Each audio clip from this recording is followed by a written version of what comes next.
다시 하나님이 기록하게 하셨죠. 그리고 느헤미야에서 성벽을 수축하고요, 다시 새롭게 되어지는 모습을 우리는 보게 됩니다. 그러니까 돌아올 때는 3차에 걸쳐서 돌아왔다. 포로 끌려갈 때는 4차에 걸쳐서 끌려갔다. 다음 페이지를 살펴보겠습니다. 자, 이제 신약이 끝났고요. 구약이 끝났고요. 신약은 그냥 잠깐 살펴보겠습니다. 자, 이두메, 헤롯, 이스라엘 성전이 솔로몬 성전, 첫 번째 성전, 두 번째가 스룹바벨 성전이죠. 포로 이후에 스룹바벨에 의해서 성전이 건축됐죠. 세 번째가 헤롯 성전입니다. 헤롯 왕은, 헤롯은 에돔, 이둠의 사람이에요.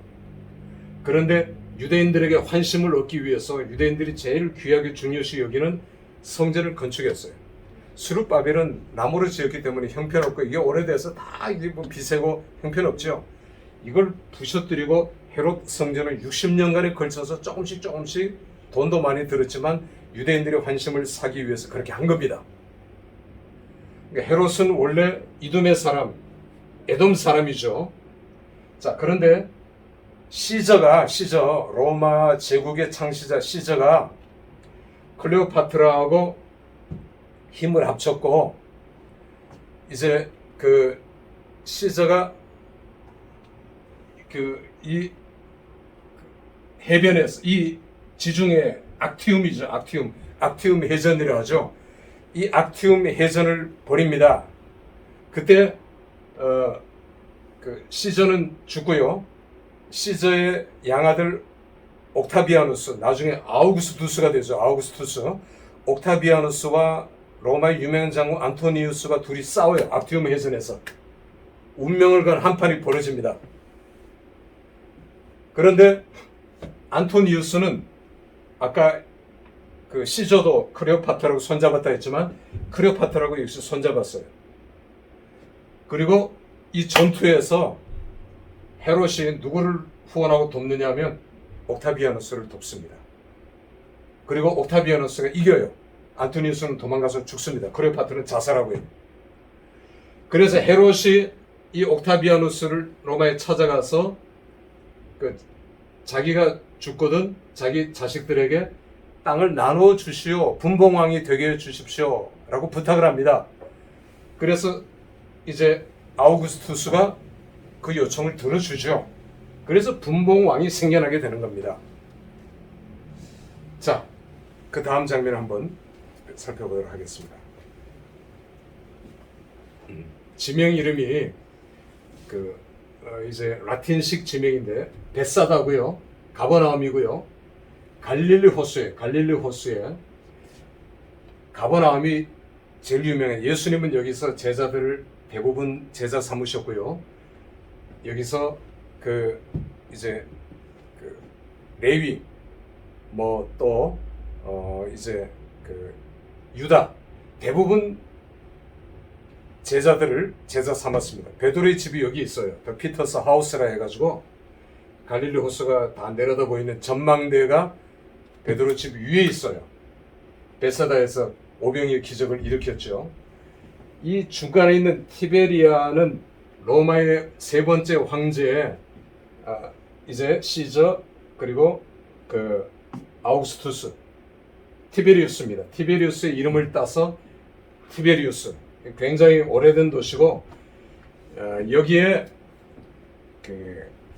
성경을 기록하는 사람들이 이 티베리아스에서 500년부터 이제 약 1000년까지 여기서 성경을 기록하고 복사하고 카피하고 보존하고 하는 일들을 하는데, 그 학자들을 마소라 학자라고 해요.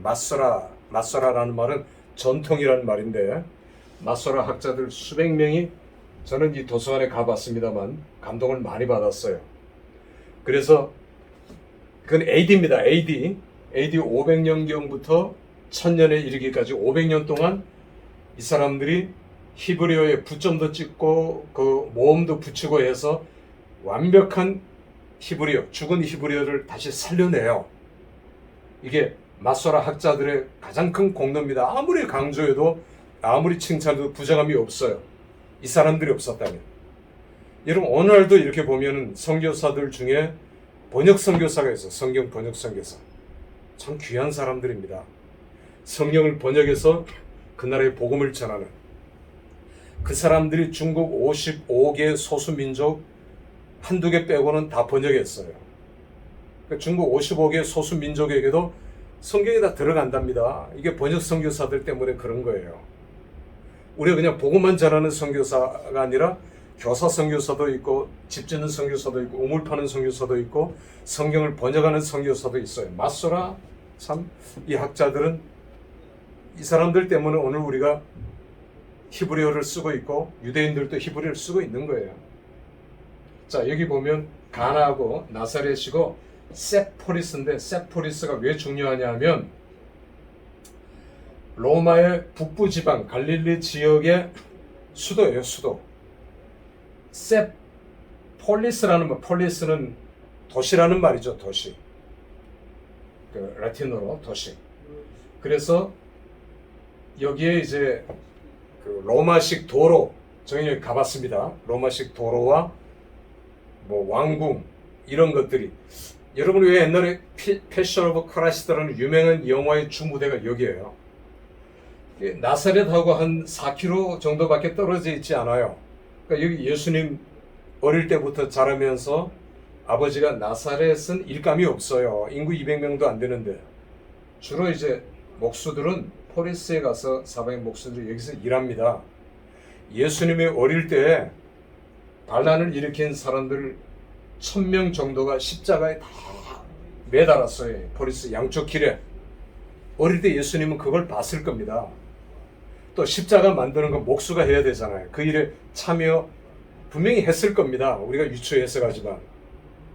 그래서 예수님은 저 왕궁의 여인들을 보라, 저들의 옷, 모습을 보라, 이런 것도 세포리스의 기억을 떠올린 거예요. 물론 예수님이 전지전능하지만, 그러나 우리가 성경 속에서 그런 장면을 찾아볼 수 있는 것도 나사렛 세포리스와의 관계입니다. 가나, 최초의 혼인잔치가 일어난 장소죠. 자, 다음 장면을 한번 넘어가 보겠습니다.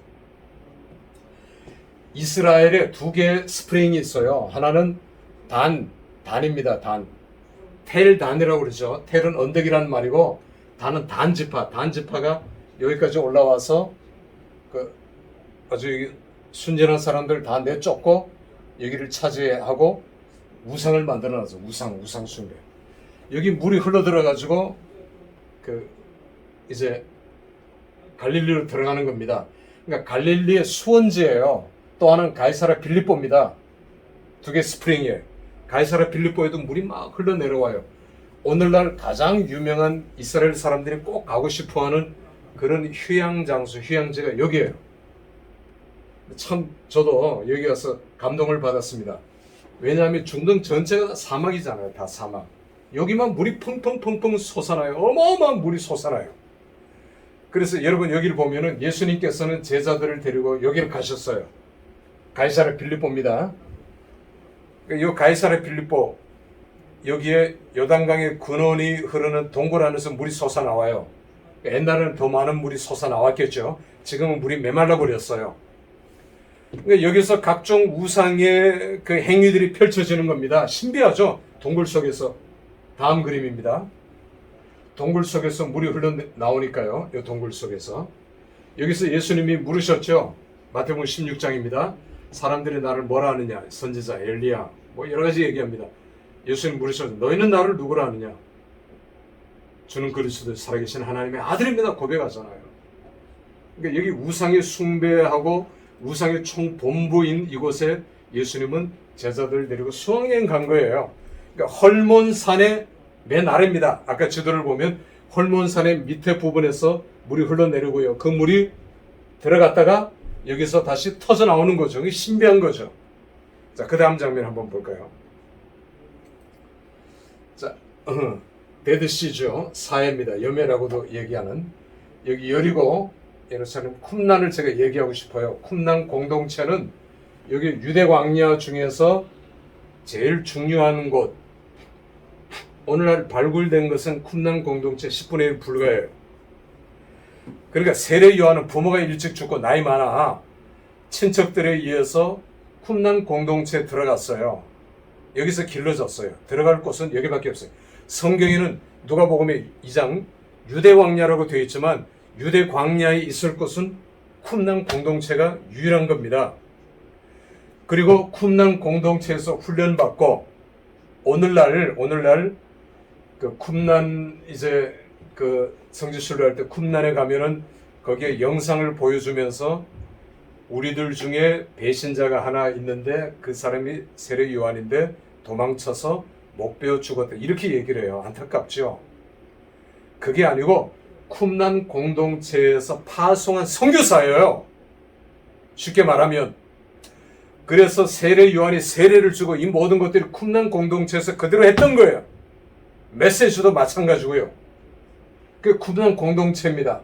엔게디의 그 마사다가 있는 유대 광야에 있을 곳은 쿰난밖에 없어요. 거기를 가보시면 사막인데 이 쿰난 공동체 사람들은 흰옷을 입고 세례를 받고 성경을 가르치고 보존하고. 다음 장면, 제가 가장 감동을 깊었던 곳, 이 쿰난 공동체 맞은편에서 찍은 사진입니다. 다른 데서 찍은 사진인데 이 사진이 그 굴이에요. 동굴. 그러니까 이 사람들이 위에는 평지죠. 성경을 쿰난 공동체 맞은편 사람들이 성경을 보존하고 기록하고 성경을 이렇게 필사하는 방도 있어요. 저는 그 방에 들어가서 눈물이 날 뻔했어요. 평생 그렇게 살았던 사람들. 그러니까 이 사람들이 로마군이 쳐들어오니까 로마군이 성경 다 불태우고 없애니까 좀 삥들어서 건너편으로 해서 이 밧줄에는 사다리를 내려서 이 동굴 속에 성경을 숨긴 거예요. 성경을 숨기고 이 성경이 1947년에 우연히 베두인족 유목민 양치기 소년에 의해서 양을 잃어버려서 돌 던지다가 쨍그랑 하는 소리를 듣고 여기를 사다리를 타고 들어갔더니 안에 항아리들이 잔뜩 들어있었는데 그 항아리에 성경 전체가 다 들어있었던 거예요. 그러니까 우리가 그 이 쿰난 공동체 사회사본이라고 그래요. 이걸 1947년에 아랍의 숫자로 1, 그 다음에 영어로 대문자로 Q 하는 건 쿰난 공동체라는 뜻입니다. 1은 일본 동굴, 1Q, 뭐 PS, 이건 시편이고, 뭐 이제 그 성경을 이제 이사야는 ISA라고 하죠. 그 이사야서입니다. 그러면 후대 사람들이 이사야서 성경 66장 다 기록이 되어 있는 항아리를 발견했어요. 그러니까 우리가 가지고 있는 이사야서하고 비교해 볼 거 아닙니까? 똑같아요. 거의. 이게 쿰난 공동체 사람들의 공입니다. 얼마나 위대한가요? 이 사람들 때문에 지금도 밝혀지지 않은 동굴 속에 어딘가에 성경뿐만 아니라 다른 문서들이 숨겨져 있을 것입니다. 지금도 찾고 있지만 아직 찾지를 못했어요. 세월이 오래되니까 지형도 변하고 동굴도 무너지고 했겠지요. 참 안타까운 모습을 볼 수 있고요. 그 다음 장면 넘어갑시다. 신약 바울의 1차 전도 여행. 제가 얘기하려고 하는 것은 안디옥, 잘 안 보이는데 안디옥에서 출발했고 마가 요한이 여기서 안타깝게 돌아가죠. 마가복음을 기록한 베드로는 마가 요한을 챙겼고요. 바울하고 헤어졌지만 베드로가 끝까지 마가 요한을 붙들고 양육해서 마가복음을 기록합니다. 자, 다음 페이지 한번 넘겨보죠. 2차 3차는 가이사라에서 출발해요. 가이사라. 그래서 가이사라가 로마 황제 가이사 이름을 따서 지은 신도시입니다. 빌라도의 원형 경기장도 있고요. 빌라도의 비문도 있어요. 지금 발견된 거죠. 가이사라가 전 유럽으로 지중해 다 나가는 창구가 된 거예요. 저기 배가. 그래서 바울도 그걸 이용해서 2차, 3차 전도 여행을 떠났는데 여러분 다 알고 나중에 신약 공부할 때 공부하시지만 드로아라는 것이 드로아가 트로이입니다. 트로이 목마 아시죠? 트로이 목마.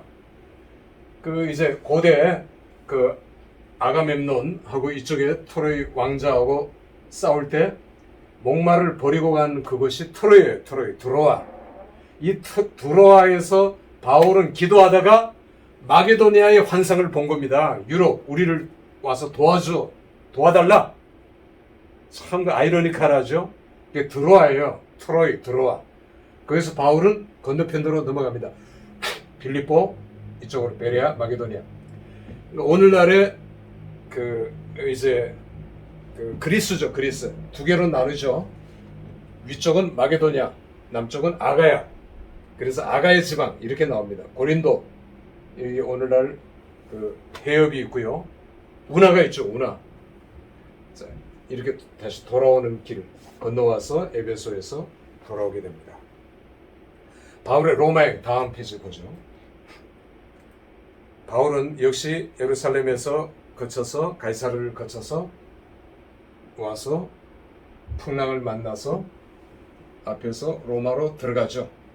이렇게 바울의 여정이 끝납니다. 자, 사도들의 서신 다음 그림 보죠. 소아시아 7교회가 있고요.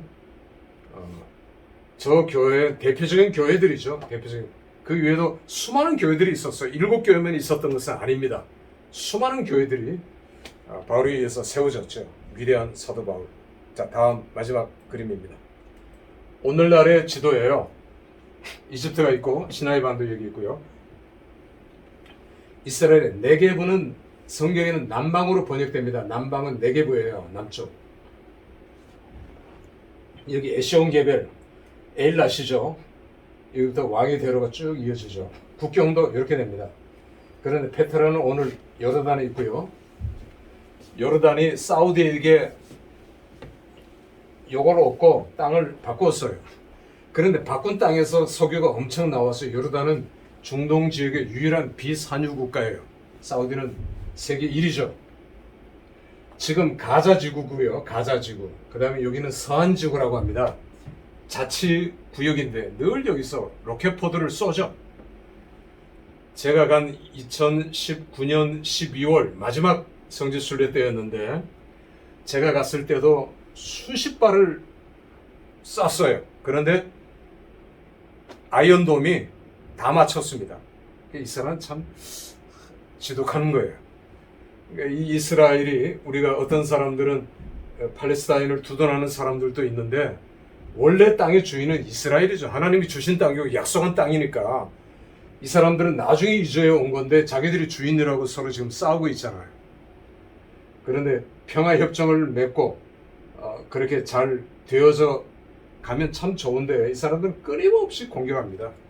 로켓 하나 만드는 데는 몇십만 원밖에 안 든대요. 20만 원. 그런데 이스라엘의 아이언돔으로 격추시키는 데는 몇 억씩 합니다. 이게. 참, 그래서 끊임없이 공격을 해요. 저 맨 위에 볼록 튀어나온 저 지역은 골란 공원입니다. 골란 공원은 국경을 시리아하고 레바논하고 맞대고 있죠. 6.1 전쟁 때 저기를 뺏었죠. 그리고 저기에 지금 아까 얘기한 두 개의 스프링이 이제 걸쳐 있고요. 그래서 이스라엘도 뺏길 수 없는, 양보할 수 없는 지역이죠. 굉장히 중요한 지역입니다. 거기를 뺏겨버린 갈릴리 바다 다 뺏겨버리고요. 갈릴리 바다의 일부는 시리아가 차지하고 있고요. 오늘날에 물로 인해서 싸움이 굉장히 벌어지고 있습니다. 사해도 마이너스 379예요. 이거 마이너스가 빠졌는데 이 사해가 점점 줄어들어요. 물이 지금 이렇게 요만큼만 있어요. 여기는 없어요. 그래서 홍해의 물을 끌어들이려고 지금 배수로 거의 여기까지 다 완공이 됐습니다. 이 홍해의 물이 여기 들어가서 이걸 채우겠다는 거죠. 그러면 생태계는 어떻게 변화되는지 또 모릅니다. 이런 것들을 감안하셔서 지리는 많은 사람들이 가볍게 여기고 중요하다 생각되지 않고 또 어렵죠. 그러나 여러분들이 계속 성경을 읽으면서 지명을 하나하나 대조해야 돼요. 찾아봐야 돼요. 그러면 기억이 오래 남습니다. 안 잊어버립니다. 그렇게 해서 성경을 읽어 내려가면 더 정확하겠죠. 그렇지 않고 그냥 성경을 읽으면 여기 네게부가 뭐고 이건 무슨 사이가 어디 붙어 있고 시나이반도 어디고 모르는 거죠. 그러니까 이 성경 지리 과목을 통해서 여러분들이 장차 배워야 할 모든 과목들의 기초가 되기를 간절히 바라고 오늘 이 강의를 이렇게 마치도록 하겠습니다. 감사합니다.